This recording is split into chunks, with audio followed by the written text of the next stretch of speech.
શું ચપ્પલ પહેરીને બાઇક ચલાવવાથી દંડ થાય? ગુજરાતનો એક વિડીયો સોશિયલ મીડિયામાં વાયરલ થયો છે. આ વિડીયો સુરતનો હોવાનું કહેવામાં આવી રહ્યું છે અને એમાં એક ટ્રાફિક પોલીસ અધિકારી એ બાઇક ચાલકને કહી રહ્યા છે કે શું તમને ખબર છે કે ચપ્પલ પહેરીને બાઇક ચલાવવું એ પણ ગુનો છે? તમે કેમ કે 100% નિયમ પાળો છો?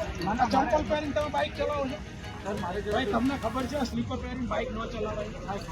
આ બાઇક સવારે હેલ્મેટ નહોતું પહેર્યું એ બાબતે પણ ટ્રાફિક પોલીસ એમને ટોકી રહ્યા છે અને સાથે વિડીયોમાં એવું પણ કહી રહ્યા છે કે સ્લીપર પહેરીને બાઇક ચલાવવું પણ ગુનો છે. એટલે આ મુદ્દામાં સાચું શું અને ખોટું શું એ જાણવા માટે અમે તપાસ કરી તો જાણવા મળ્યું કે કેન્દ્રીય માર્ગ અને પરિવહન મંત્રી નીતિન ગડકરીજીએ થોડા વખત અગાઉ એક પોસ્ટ કરી હતી, એક ટ્વીટ કરી હતી, જેમાં એમણે પોતે પણ કહ્યું છે કે મોટર વ્હીકલ એક્ટના નવા નિયમોમાં આવો કોઈ નિયમ નથી. આ પોસ્ટમાં સ્પષ્ટ રીતે લખેલું છે કે હાફ સ્લીવનું ટી શર્ટ પહેરવાથી કે પછી લુંગી પહેરવાથી કે પછી બનિયાન પહેરવાથી અથવા તો ચપ્પલ કે સ્લીપર કે સેન્ડલ પહેરવાથી કોઈ પ્રકારનો દંડ થતો નથી.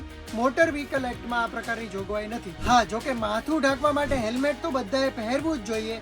એમાં પણ જે લોકો શીખ છે કે જે લોકો ટર્બન પહેરે છે એમને છૂટછાટ આપવામાં આવી છે. આપણી સેફટી માટે જો આપણે શૂઝ પહેરીએ તો કોઈ એક્સિડન્ટના સમયે સાવચેતીના પગલા રૂપે પહેરી શકાય, પરંતુ નિયમ પ્રમાણે આ સાચું નથી. તો મિત્રો, આશા છે કે આ વિડીયો જોઈને તમને ટ્રાફિકના નિયમ બાબતે સ્પષ્ટતા થઈ ગઈ હશે. આ પ્રકારના કોઈ કન્ફ્યુઝન તમને પણ હોય તો અમને કોમેન્ટ કરીને પૂછી શકો છો. આવનારા સમયમાં અમે એનો પણ જવાબ આપવાનો પ્રયાસ કરીશું. આ જ પ્રકારના ઇન્ફોર્મેટિવ વિડીયો જોવા માટે ગુજરાત સમાચારના ડિજિટલ પ્લેટફોર્મ જોતા રહો.